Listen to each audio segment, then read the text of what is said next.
Good evening and welcome to our panelists and to everyone who's joining us tonight. This is Nevada PTA's 8th in a series of virtual town hall meetings. I'm pretty excited about that. I hope you've been able to catch them. If not, you can catch them recorded later, including this one if you want to rewatch. Nevada PTA has been working for children, families, schools, and communities for a really long time in Nevada. We actually started in 1940. And we still believe passionately in the kids are the future for all of us. I am the Vice President for Advocacy for Nevada PTA. I am also a past state president, and I also currently serve at the national level. I am delighted to be joined tonight by my colleague and thought partner, indispensable thought partner, Kali Fox Miller, who's also a member of the Board of Managers and also the chair of the State Legislation Committee for Nevada PTA. I also just want to make one other note here. I'm sure everybody understands this, but just in case, Nevada PTA is not bipartisan, we are nonpartisan. And obviously so are the guests who are joining us this evening. We'll introduce them in all their glory, but briefly, Sondra Cosgrove is with us, excuse me, Sondra, from the League of Women Voters of Nevada. And Wayne Thorley is with us. He is the Deputy Secretary of State for Elections here in Nevada. With that, I think I'll go ahead and introduce Sondra. And I'm going to make sure I get the bio right, so forgive me while I look over to the side. Sondra is a history professor and the president of the League of Women Voters of Nevada. She received a PhD from the University of Nevada, Las Vegas, with areas of specialization in the United States West, Native American history, and Latin America. Currently, Sondra is actively involved in a wide range of college service, such as working the Women's Alliance. As the president of the nonpartisan, you notice we're all hitting that tonight, the Nonpartisan League of Women Voters of Nevada, Sonia engages in community outreach and civic empowerment, as well as advocacy for civil rights. Kali, you want to take the baton? Will do. And it is my pleasure to introduce Wayne Thorley.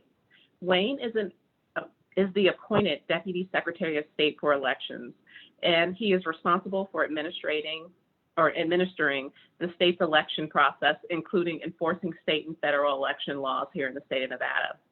He also enforces procedures and helps America vote and the Help America Vote Act. Wayne has an extensive knowledge on a wide range of election-related topics, including campaign finance, military and overseas voting, voter registration, ballot initiatives, and referenda and voting systems. Wayne serves on the executive board of the National Association of State Election Directors, and he is the chairman of the board of Electronic Registration Information Center. He also serves as a governor's appointee to the Nevada Public Employees Deferred Compensation Committee. Prior to joining the Secretary of State's office, Wayne worked for the Nevada Legislative Council Bureau for 6 years, where he served across a wide range of policy interests during his tenure, including energy, infrastructure, transportation, labor, water, and education. Wayne received his undergraduate and graduate degrees in economics from the University of Nevada, Las Vegas. Welcome, Wayne.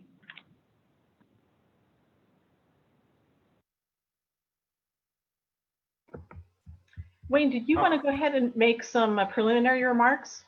Absolutely. So thank you, Alison and Kali, so much for having me here. And I'm very honored to share this virtual stage with my friend Sondra Cosgrove, who is doing more than anybody else in this state on the advocacy front to get information out, good information about this upcoming election. So as was mentioned, I'm the Deputy Secretary of State for Elections with the Nevada Secretary of State's office. I serve under current Secretary of State, Barbara Sagaski. My responsibilities include enforcing all federal and state election laws, and then overseeing the administration of all elections, elections for federal office, all the way down to elections for local municipal offices, such as city council or mayor. We oversee all that, and we do it in partnership with our 17 county election officials, who are excellent. We have great local election officials in this state, and they really do the heavy lifting when it comes to elections in Nevada. They're the boots on the ground. They are doing the ballot printing, the training of poll workers, the securing of polling locations, the mailing out of sample ballots. That's all on them. At the state office, we're much more of an administrative arm, where we issue policies and guidance, and make sure the laws are being followed and enforced, and our counties do the heavy lifting. I'll do a quick introduction of this upcoming election. I hope everybody knows that there's an election coming up. I don't know how you couldn't know unless you're living under a rock. It is in 49 days, but who's counting? That 49 days till November 3rd, election day. And so it's coming up very, very quickly. Hopefully everybody knows by now that you'll be getting a ballot in the mail, but if you don't, the way this election will work is all active registered voters will automatically receive a ballot in the mail for the general election. You do not have to request the ballot. It will just come automatically as long as you are an active registered voter and your address is good. So we'll talk later about making sure your address is good, but what you need to know is that you'll get a ballot in the mail. However, that's not the only way to participate in the election this year. You can vote in person if you want. If you'd rather vote in person than vote your mail ballot, you can do that, and you've got a couple options. You can vote in person during early voting, which starts on October 17th and runs through October 30th. Or if you want to wait till election day, you can vote on election day, November 3rd, at a polling place in your county. The polls open at 7 a.m. and close at 7 p.m. So we truly are running a hybrid election this year, where a voter can vote by mail if they want to, or they can vote in person if they want to. Obviously, you cannot vote more than once, so don't even attempt to do that. It's against the law, and there's serious penalties associated with that. So if you want to vote by mail, do that. If you want to vote in person, do that, but don't try and do both, because you will be caught. So I'll end my little introduction there, and pass it back, I guess, to you, Alison.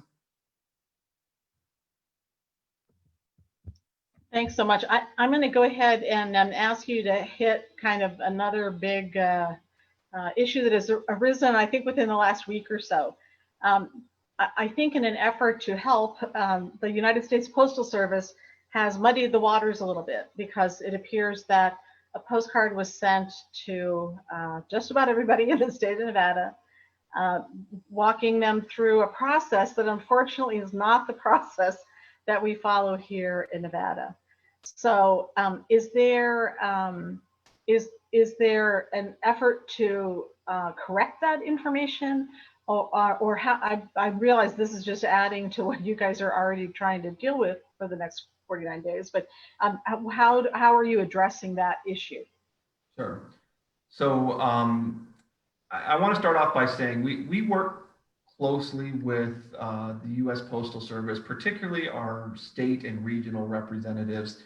They have been great partners this year as we transition to a mostly vote by mail election, and they've been great. Unfortunately, this particular postcard, which came from the headquarters, national USPS, kind of missed the mark. And again, I don't think it was nefarious or that any bad intentions, but every state has different election laws. No one state is exactly like another state when it comes to administering elections.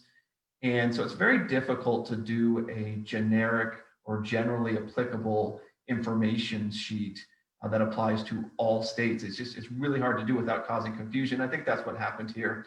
On Friday last week, we became aware through calls from voters that they got this postcard from USPS, and they were confused because the card said, make sure you request your ballot at least 15 days before the election, which you don't have to do in Nevada. You don't have to request your ballot at all this year. It's coming automatically. it talked about making sure you apply postage to your ballot return envelope if you need to, and you don't need to do that in Nevada. It's postage prepaid. Talked about a recommendation to get your ballot mailed back at least 7 days before the election, which is good advice, but you have all the way till November 3rd in Nevada to get your ballot postmarked. And so just caused a little confusion, so much so that the Secretary of State issued a press release on Saturday last weekend that thankfully was picked up by a lot of media outlets. So we got a lot of press out of that, and print and news media, both in Northern and Southern Nevada, to let voters know that, hey, you got this postcard, and just kind of ignore it. All registered voters got a postcard from the Secretary of State just a couple weeks ago, and that's the information we want voters to pay attention to. And I think the information we want voters to take away is, if you have questions, go to the trusted sources of information when it comes to elections, and that's the Secretary of State and the county election officials.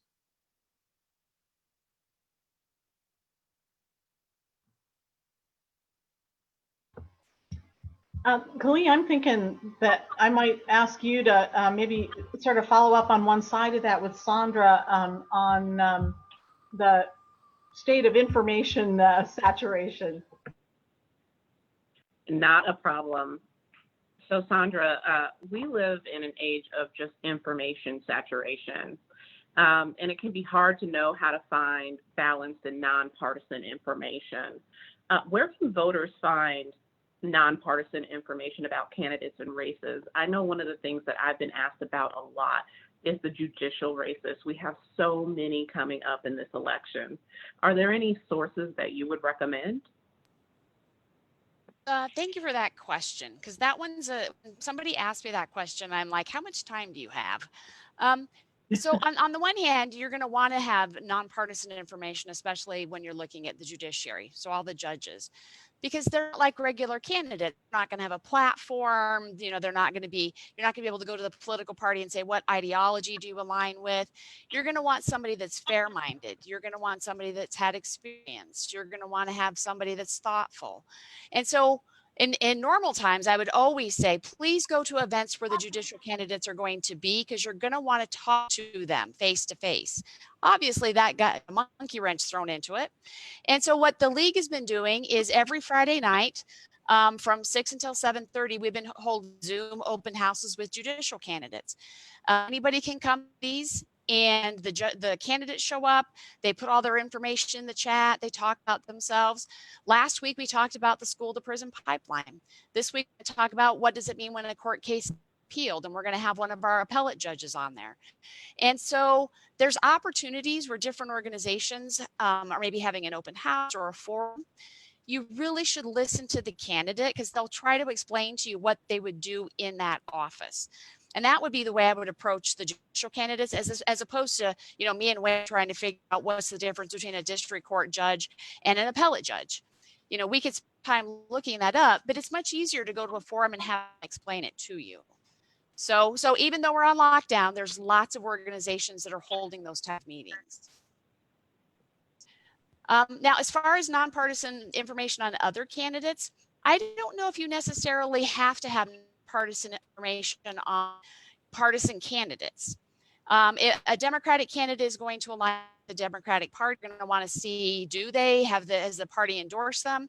And if you're a Democrat, maybe that's what you want. Same thing with the Republican. That's a shorthand way of kind of figuring out where you might want to vote.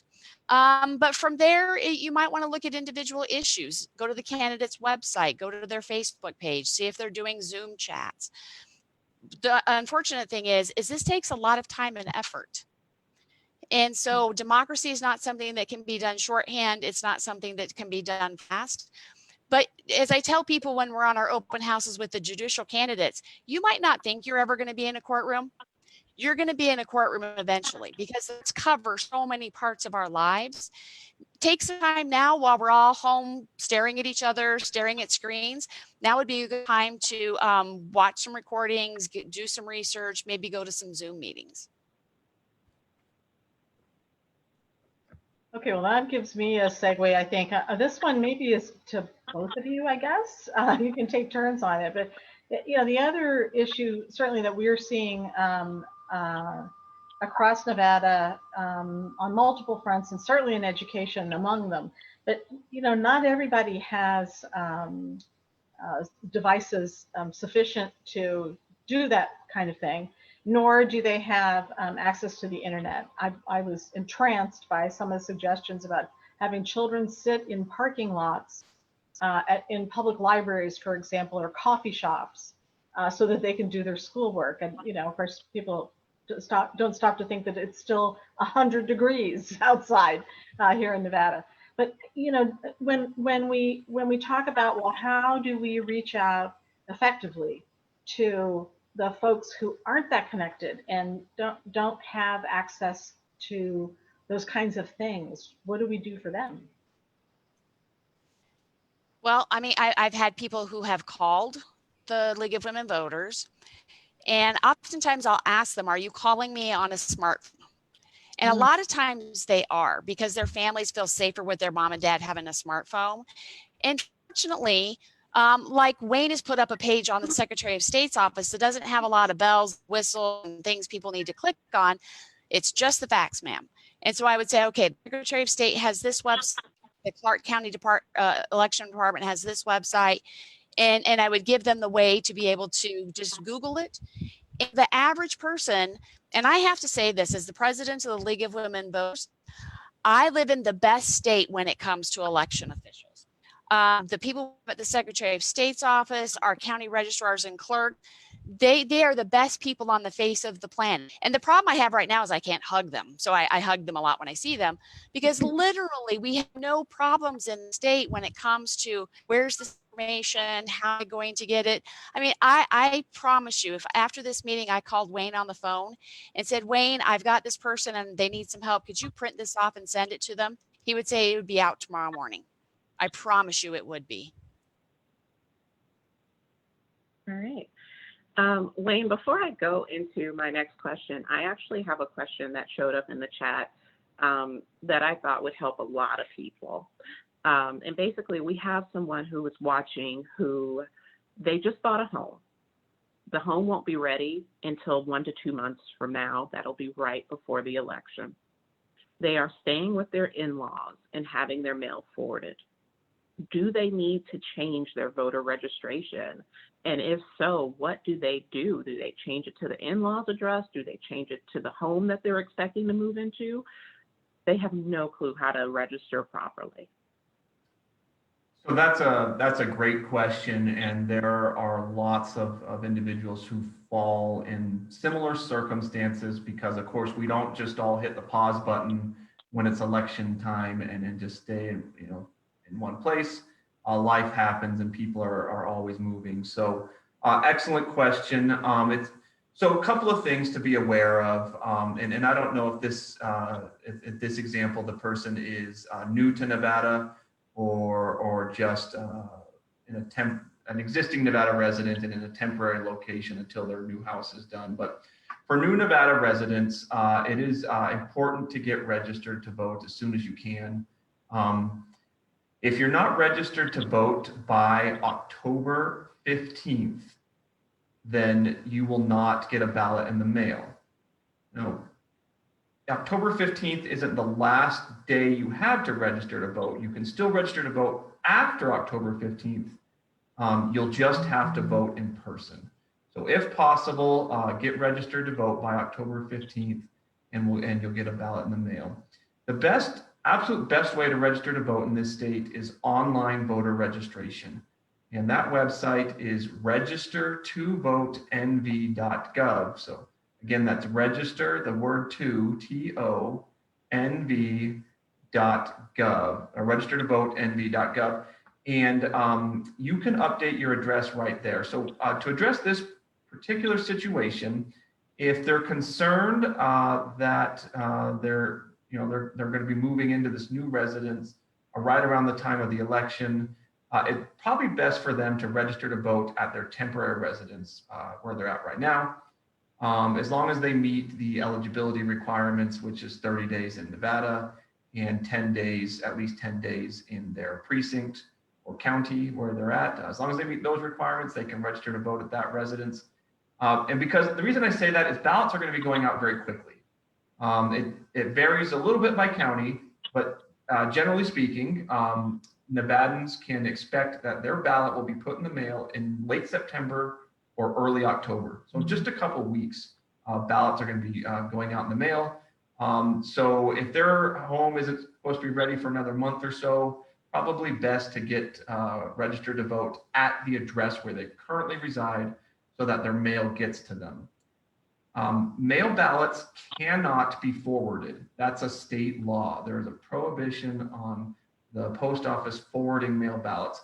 So even if you have mail forwarding on file with the post office, and that's how you rely on getting mail that was sent to an old address, your ballot won't get to you that way. So make sure that your mailing address is your current mailing address so that your ballot will get to you, and you can do all that online. You can verify that it's correct. If you need to make a change, you can make a change at registertovotnv.gov.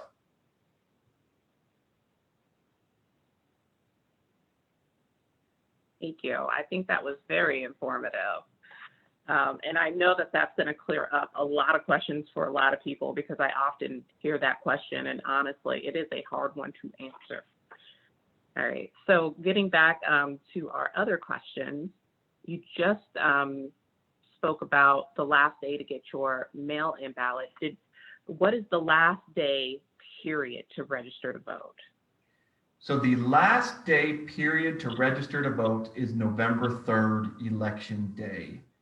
And that's because under state law, and this is the new law that was just passed last year in 2019, voters can now register to vote at the polling place on Election Day. So I highly encourage all voters to not delay and get registered to vote right now. And don't wait. But if for whatever reason you miss some of the other deadlines, a voter can on Election Day go to a polling place in their county and get registered to vote.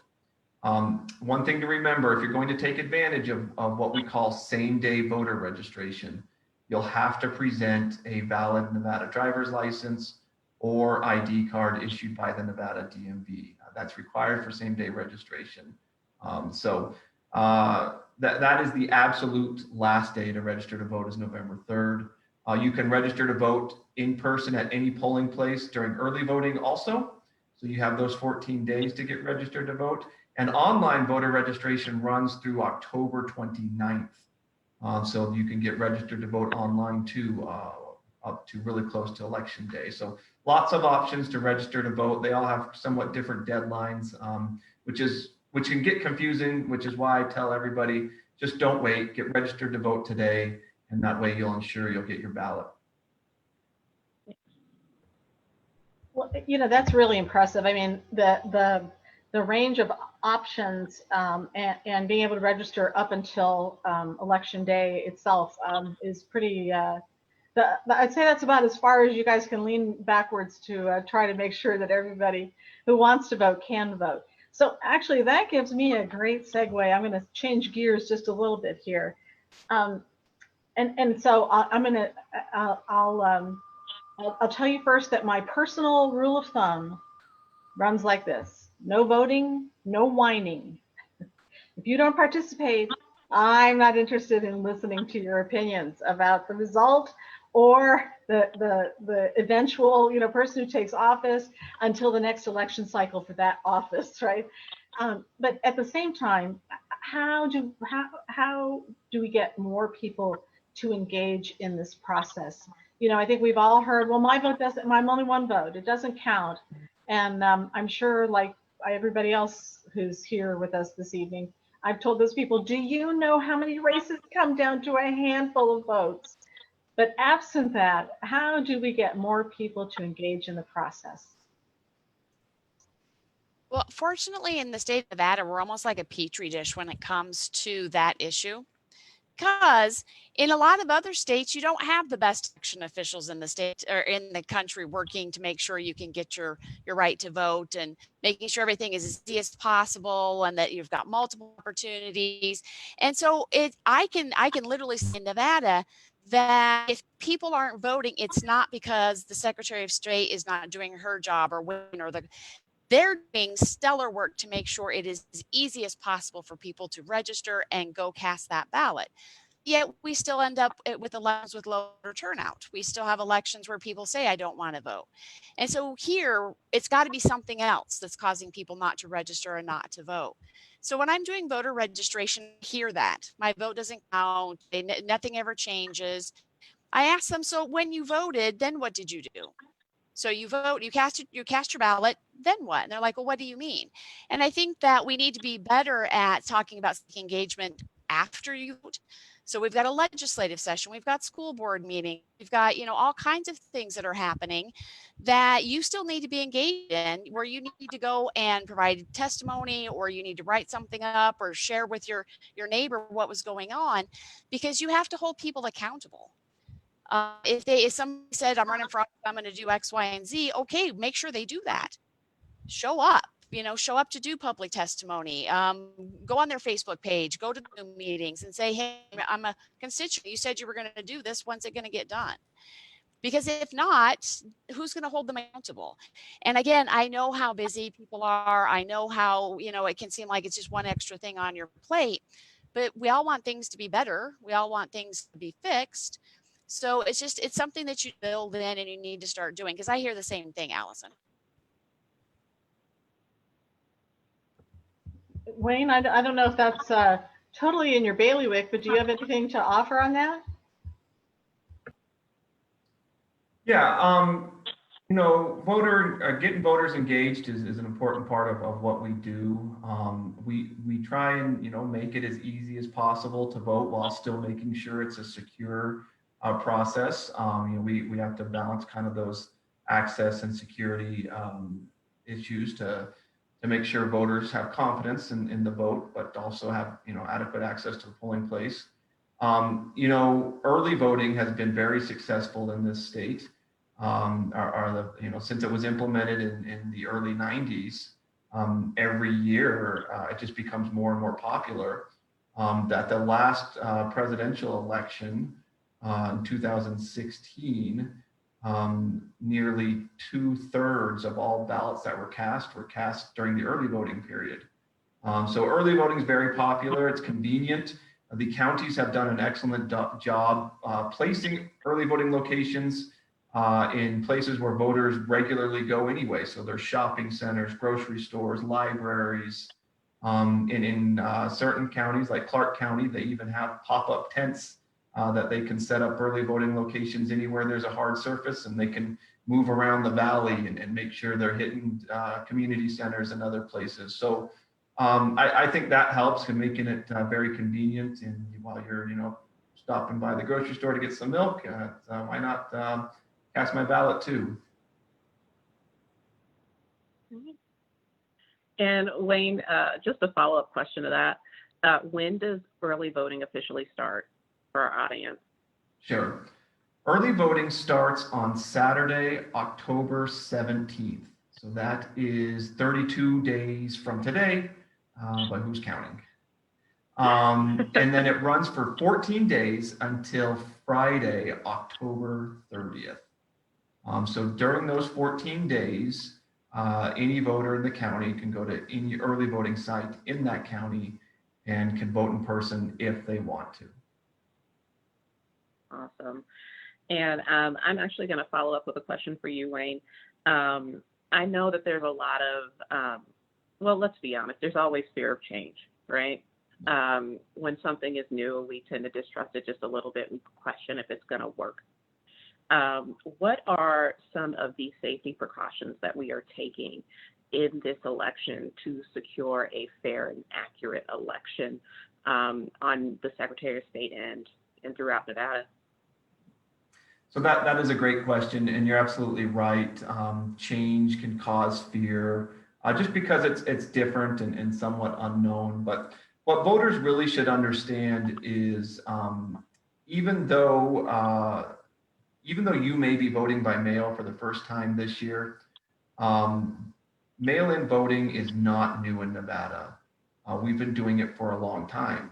Obviously not on the scale that we're going to see this year, but we've had no excuse absentee voting for a long time.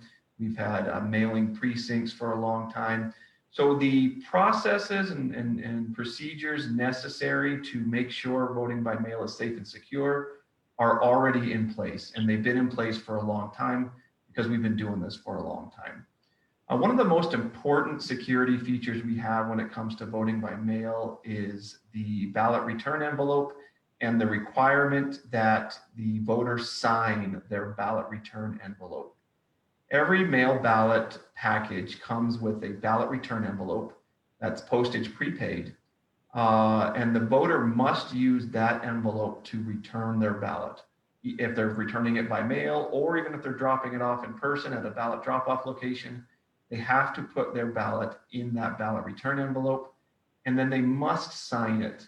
The reason the signature is so important is once we get the ballot back, we do a signature verification on that, and we do it on every single mail ballot. So it's not a random sample or anything like that.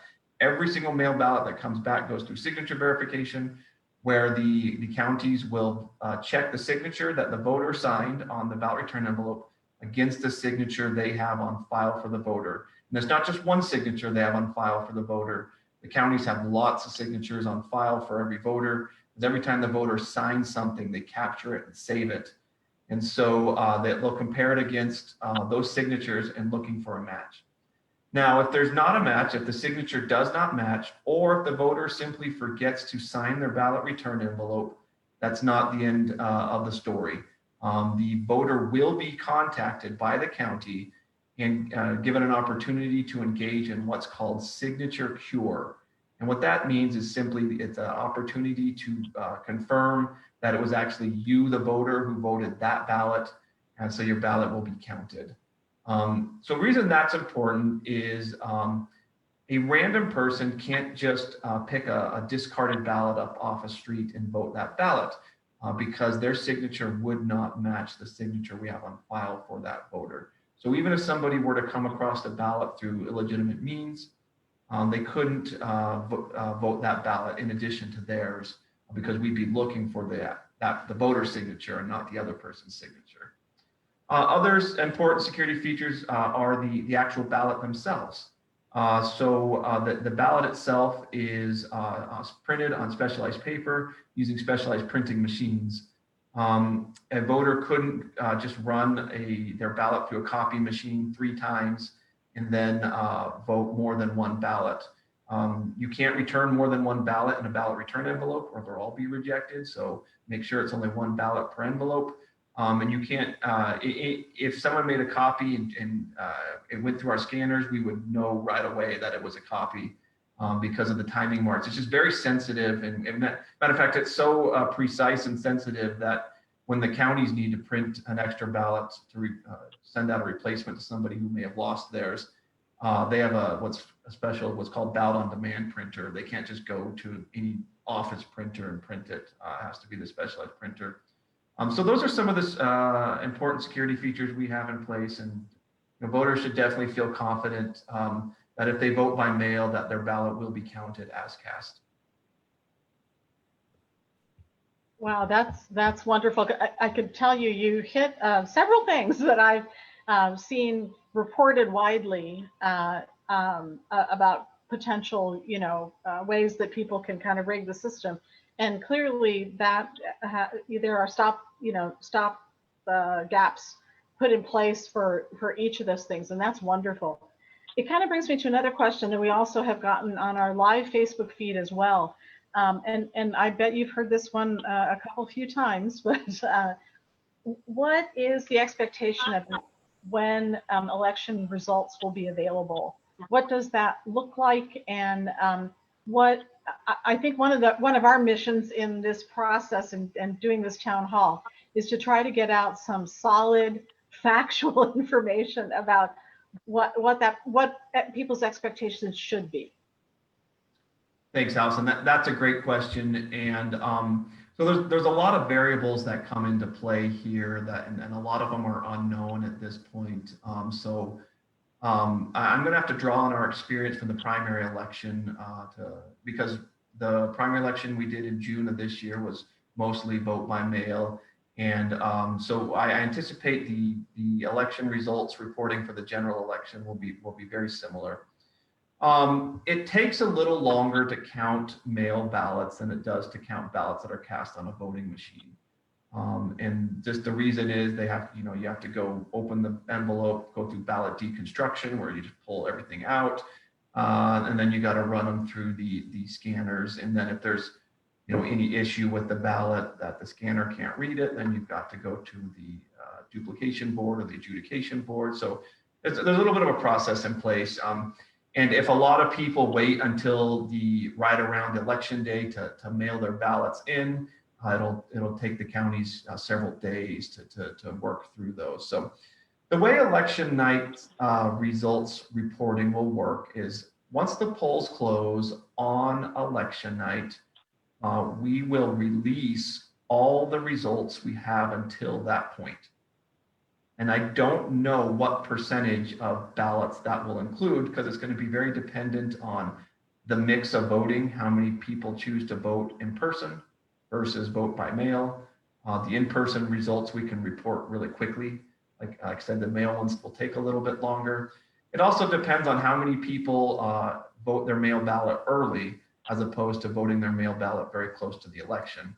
The counties can start counting mail ballots 15 days before the election.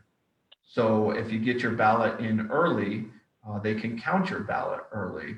But if a lot of people wait until election day, that they're gonna have to wait until it's received to count it. So on election night, we'll report what we have. That may be 50% of all the votes. It may be 60%. I honestly don't know, but it'll be incomplete. I do know that. So if there are close races on election night, you won't be able to draw any really, definitive conclusions from that race on election night. You'll just have to be patient. In the days after the election, we will do a daily update to the election results based on all the ballots that were counted in the previous day. So every morning we'll do an update and we'll do that until all ballots are counted. Under the law, the counties have until the 9th day after the election to finish counting ballots. So by the 9th day after the election, we will have complete unofficial election results.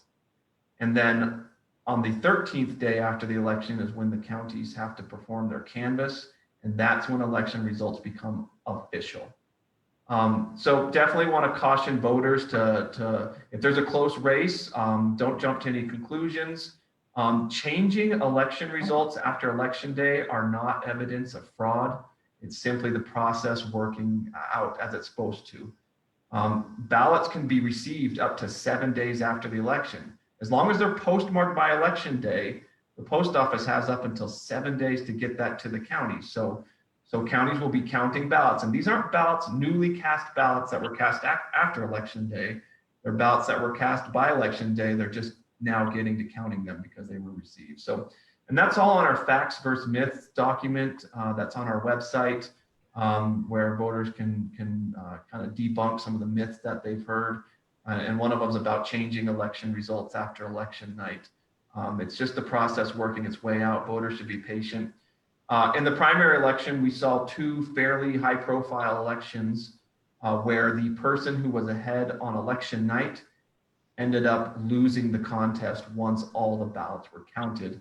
So it's definitely something we need to educate voters about and for voters to be aware of, that just because the candidate that maybe you support is ahead on election night doesn't mean that when all ballots are counted that they'll come out the winner.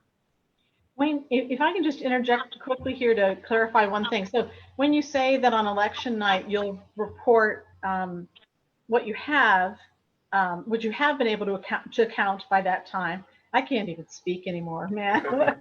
And when you're talking about estimating a percentage of votes cast, of course, that's going to be based on eligible voters. And so even I haven't quite figured out how to message really precisely on a lot of this stuff, but it's the same kind of thing. You know, people will hear possibly a percentage that night and think, you know, one thing or another. But again, you guys don't know what you don't know. And so we Correct. certainly hope we're going to get astounding voter turnout in this election, as we do every election.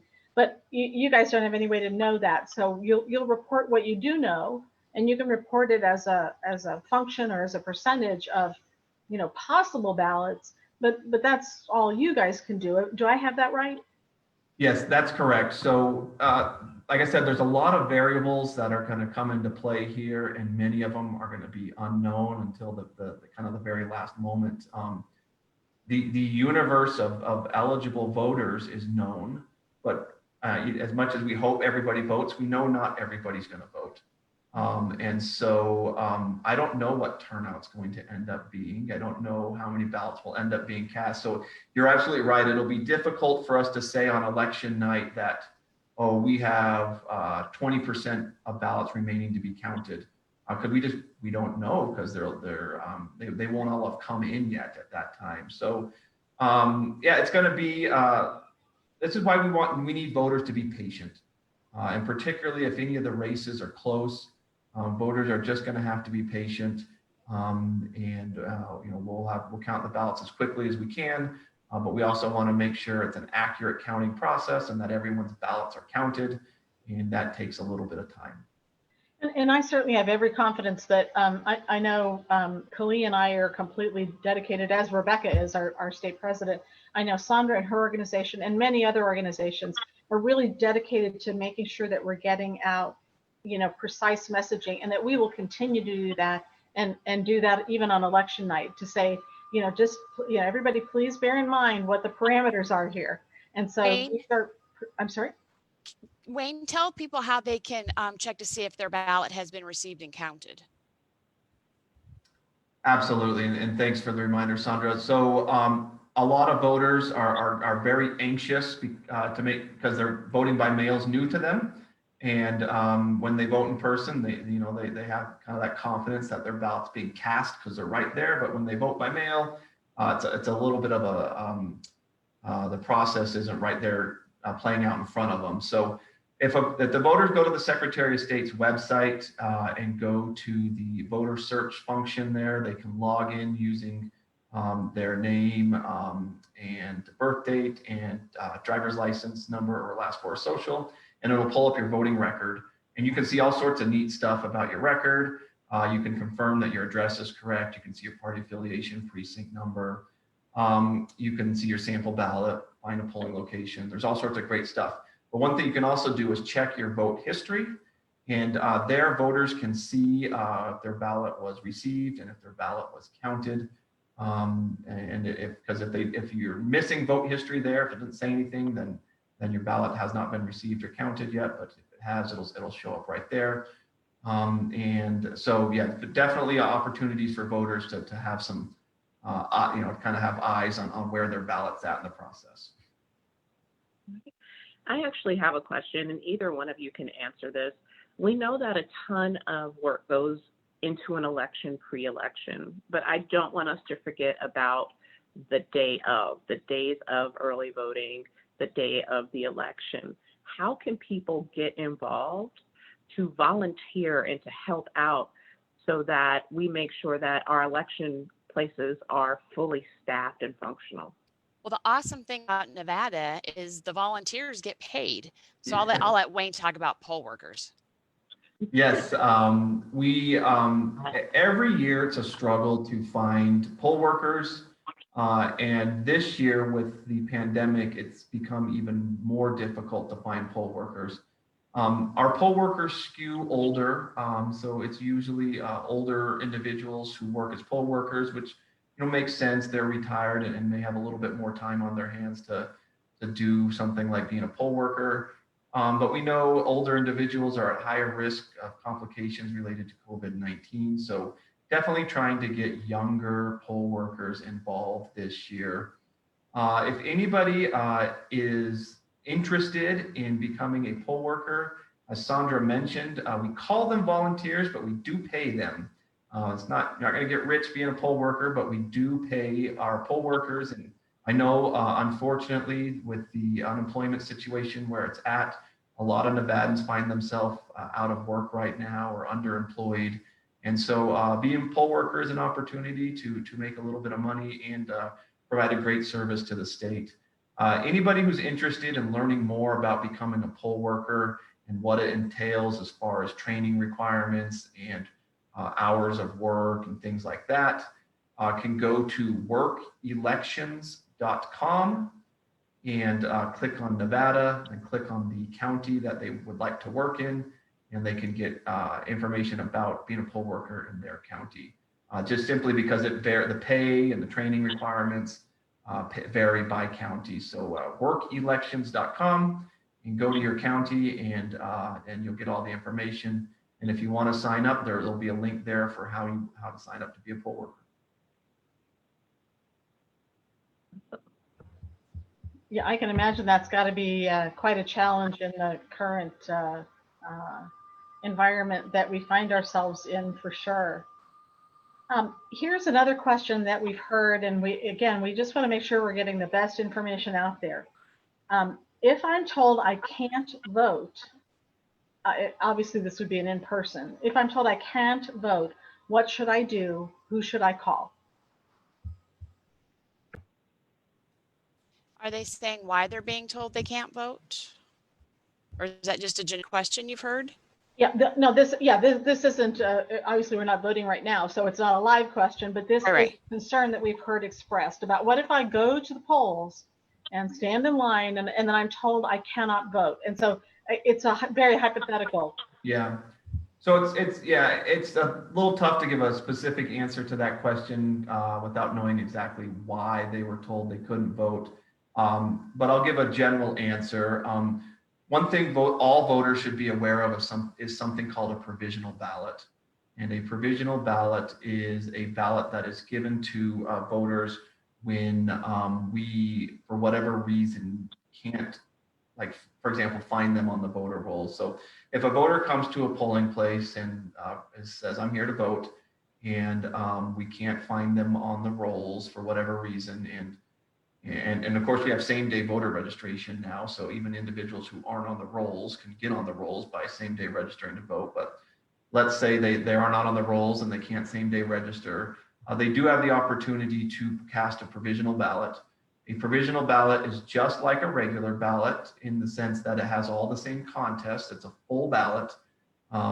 It's just a ballot that is set aside and not counted until whatever the issue is resolved. And there are a number of issues that may cause a person to not be eligible to vote or able to vote at the polling place. And so it's a kind of fail-safe tool that was instituted in federal law through the Help America Vote Act, which was passed after the situation in Florida in 2000. So it's really just kind of a fallback ballot that gives people the opportunity to vote, even if there's an issue. And then voters have until the Friday after the election to resolve whatever issue there may have been in order to get their provisional ballot counted. There's also a group of voters or eligible voters that might not be aware that they're now eligible to vote. In the 2019 legislative session, AB 431 re-enfranchised everyone with a felony conviction. So if you are no longer incarcerated and you meet all the other requirements for voting, you can register to vote right now. So you can be on probation. We've welcomed you back into civic society and would like to have you as a voter. And so we're not, in Nevada, we're not subject to the same provisions that were turned back by a court of appeals today in Florida, right? Because Florida's law, was very, okay, I was pretty sure. Yeah. Sorry about that. Fortunately, it's state by, so that's Florida. Just wanted to double check. And it always ends up being Florida for some reason. they get a bad name when it comes to elections. Khalid, do you have anything left to bring us home? No, I think that you guys have answered so many good questions. I know that I am definitely going to replay this video because I get a lot of questions about voting and there's so much information out there. But if Sondra or Wayne, if you want to wrap up or get anything else out, we are almost at the end of our time. Go for it. So I'll let Wayne go last. I'm once again going to say that I know you just brought up what happened in Florida, and you can read this about horrible things that are happening related to voting in the courts in every other state. I am here to tell you, swear a stack of Bibles. We have the best election officials in the whole country doing exactly what they're supposed to be doing and more. So everything is fine. They're going to take care of us. Try and vote early. There's people that you can talk to. You don't need to worry in the state of Nevada. All right, go ahead, Wayne. Thank you, Sondra. I'll just close with voters need to make a plan to vote. And that's important every year, but especially this year with so many options and some of the options being new, definitely make a plan to vote. The first step in any plan to vote is get registered. Don't make your plan, I'm going to same day register to vote. That's a bad plan. Same day voter registration should be a fail-safe for situations where the person couldn't get registered to vote before. Your plan should be get registered to vote now. Get registered to vote today. That way you'll get a ballot in the mail. If you're going to vote in person, I highly recommend that you vote early during the early voting period in order to avoid potential lines on election day. Honestly, I don't know how many people are going to vote in person versus voting by mail. And so there's a lot of voting sites on election day, but you don't want to find yourself stuck in a line. So definitely consider voting early if you're going to vote in person, but get registered to vote. I can't stress that enough. Do it now. And if you have any questions, you can always go to the Secretary of State's website, which is nvsos.gov. And there's a wealth of information online. And certainly you can contact the Secretary of State's Elections Division by mail, by email, or by phone. If you have any other questions. Well, we brought in additional staff to answer the phones because we're getting an increased volume of phone calls. If you call the elections division, you'll get a person. You won't get one of these press 1 to do this, press 2 to do that. You're going to talk to a person, a knowledgeable person that will be able to assist you with whatever issue you have. So get registered and then vote. Thank you. Okay, Wayne, I'm going to quote you on that one. You need a plan to vote. I like that. Yeah. Sondra, I'm sorry. Were you going to say something? No, I am 100% agreeing. Please vote early. Make sure that ballot gets in. And there's lots of people who can help. So just please vote early. And please vote. Yes. I will add that even more global plea. Please vote. Our system only works if everybody participates in it. And so remember my bylaw, or the words I live by are no voting, no whining. And I hold people to it if I can catch them anyway. Guys, I want to thank you so much.